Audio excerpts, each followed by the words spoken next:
Well, well, well. Look who's back for another round of But the Book Was Better. Or was it? Welcome to Pages to Screen, the show that answers the age-old question, was the adaptation worth it? Strap in! It's time to dive into the thrilling world of did they really just do that? We're going to tear a masterpiece into masterpieces, dissecting adaptations to our beloved screen. Now, for today's scrutiny, this is From Page to Screen with your host, Timothy Imholt. In today's episode, we're going to talk about the movie and book Hunt for Red October. So I've been a Jack Ryan or Tom Clancy fan so long as I can remember. His book started coming out in 1984. I discovered him sometime shortly thereafter. I read all the ones he wrote. I can't lay credit to say I've read all the ones that were in his name that he didn't write. I have read some of the paperbacks, but I've read some of them, but I haven't read all of them. But I had a chance recently to rewatch The Hunt for Red October, which is a book I've read several times. And out of all the Ryan movies, and Jack Ryan has now been played by all the five guys you see behind me, I think this movie adaptation is probably the most true to the book. I don't say it's the best movie, I don't say it's the best adaptation, but it is probably the most true to the book. Now, that being said, there's a lot of interesting stuff about Tom Clancy that's starting to go around. That makes you think, and that's kind of what led me to this. So, Tom Clancy was an insurance salesman who wrote this book, and it got picked up by the Naval Institute Press, which is not notorious for publishing fiction novels of any kind. They're usually biographies, nonfiction stuff. So they put out this fiction novel by this insurance salesman, and now there's a lot of questions about, well, was he a CIA asset? There's a lot of conspiracy theories running around about, hey, was he a CIA employee? Was he an asset? Were people feeding him information to have him put this book out and make him look like the everyman who just sort of figured this stuff out? And of course, this is the height of the Cold War, right? The movie came out in 1990. The book came out in 1984. We're still kind of at war, or Cold War, with the Russians trying to figure out who's going to win this. And the theory goes, were people feeding him information that he could then go publish that would just scare the crap out of the Russians? They're going, holy shit, average Americans know this stuff. That's what they can do. And we didn't know this. What do we do, right? Well, it got me thinking, like, that's not really true. I mean, is there anything even remotely possible in that? So I wanted to go back and do a little bit of research. Book was written in 1984. Movie came out in 1990, which means that movie was greenlit somewhere probably 1988, give or take, which means somebody started adapting that in 1986, 85. So I went and researched it, and it turns out in 1984, this was actually starting to get kicked around Hollywood. So it comes out, somebody goes to a book festival somewhere, picks up a copy of the book, and decides, hey, this is really cool. We're going to go start trying to figure out how to make a movie out of this. Nobody's heard of Tom Clancy. He's new. Somehow magically, a copy of the book winds up being in Ronald Reagan's hands. It gets photographed as he's getting on Air Force One. A lot of weird stuff comes out, and then you add into it that Tom Clancy kind of lived in between the Naval Academy, Naval Intelligence, pretty close to the CIA. Had a lot of people in his neighborhood that were intel. Is there any possibility he was an asset? Sure, there's a possibility. Do I believe it's true?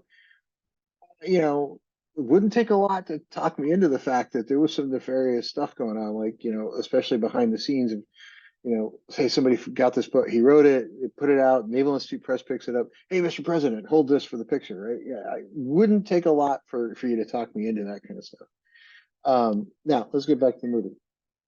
Um, the reason I like this adaptation is, yeah, you got a 300 plus page book that goes into a movie that's a runtime of what was it, 135 minutes. So but it captures really, I think, the feeling and emotion of the book. It does leave some stuff out because you just can't put that much information into a 2 hour movie, but it really does a fantastic job of lifting kind of the characters and the feeling and the overall tenor of the book and putting it on the screen.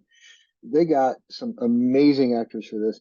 Alec Baldwin was not Alec Baldwin yet, and say what you want about him, he's kind of personally got issues, but he has had some fantastic performances in his career, some not so good performance in his career.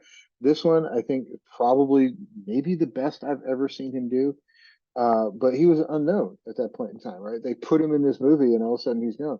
But they got James Earl Jones, they got half of Hollywood wanting to be in this thing. And if you watch it, there's not a scene. I mean, Sean Connery. Right? If you watch the movie, there's not a scene in it that has somebody you don't look at and go, "I recognize him from 12 other things." Right? So half of Hollywood was in this. They put this movie together for 30 million bucks. The Navy was involved. I mean, every the stars aligned to get this thing made in this grand fashion. And when it came out in 1990, it was all people talked about if you were talking about movies for a while because it was the one everybody went and saw. And at that point, you couldn't walk down the street or go to a coffee shop or get on an airplane without seeing somebody had a Tom Clancy novel in their hand. People still read actual books then, even though I am guilty of having a Kindle here, and I love my Kindle. I do have paper books everywhere. So, but the interesting thing to me about this adaptation was they stayed so true to it. And for a first time movie adaptation for a novelist, that's kind of interesting to me because, especially with the content of this book, to get that kind of cooperation between different government organizations, that kind of budget, these kind of actors, for a guy nobody's heard of, I mean, this it's either kind of sort of Tom Clancy was like the luckiest guy on the face of the earth. He's a great writer, but he wasn't. I could probably name some better ones. He certainly is widely read. His circulation is fantastic. He brought the modern action thriller um, sort of forward. He sort of modernized it from Robert Ludlum a little bit. Although some cases I like Robert Ludlum's writing better, but it to me it really was either this guy was the luckiest bastard on the face of the planet, right? He just was, or he knew some people and something kind of aligned to get this guy up in front of people and to get his work seen and to get it made on this scale because this movie kicks ass, right? This thing is amazing. And would I if I were rating it today, I've got two ratings. I'm going to start putting up things. Would I boost it or would I burn it? Well, this particular movie, even today, boost the crap out of this thing, right? If you know somebody who hasn't seen it, show them this movie. It does not disappoint even today. It is still something that holds up. It is not one of those movies that you look at, years later and go, why did I like this? Or it still is a solid flick.